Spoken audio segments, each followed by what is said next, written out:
I'm Allison Earnest, and I live in Colorado Springs, Colorado.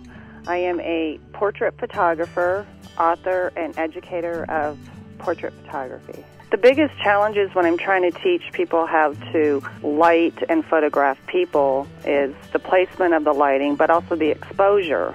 I think if somebody has an understanding of lighting, which I do teach at a couple universities here in Colorado, and I always go into every class session, whether it's a digital point and shoot or SLR class or a Photoshop class or a lighting class, and I teach them the very basics of lighting, how to see light, how light records on a digital sensor, how the eye views light, and then the metering, because most people don't know that. The first thing that I do, and I actually talk about this in my Sculpting with Light, Techniques for Portrait Photographers in my book, something that I found that's never really been talked about or written about is you observe somebody and then you learn how to light them and expose them, whether it's with, an on-camera flash used off the camera or a gobo or light modifier, but you look at their facial shapes and then create a portrait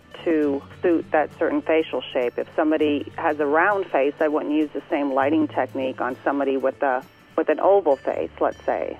So that's the biggest obstacle, is really learning how to individually create a portrait for your client. When I have a client come into the studio, I always have the Sekonic 758 handy. And when I set up the lights, because I don't just leave my lights up, I actually create a portrait for the customer. I'm going to set the light up. I'm going to meter it. If somebody has darker hair, I might want the kicker light to be one stop more, one stop less. Then I meter it, adjust the light, and then you're not in there with the customer fiddling around with your light.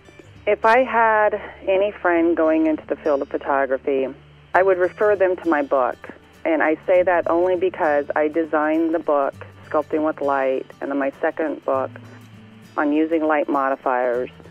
I designed it in a fashion that is comprehensive and explains metering and lighting and incident metering and which meters to use. And it tells all the fundamental basics of how to photograph. And then I would tell them you need to learn lighting, and beside your camera, get a good lens and a Sekonic meter, period.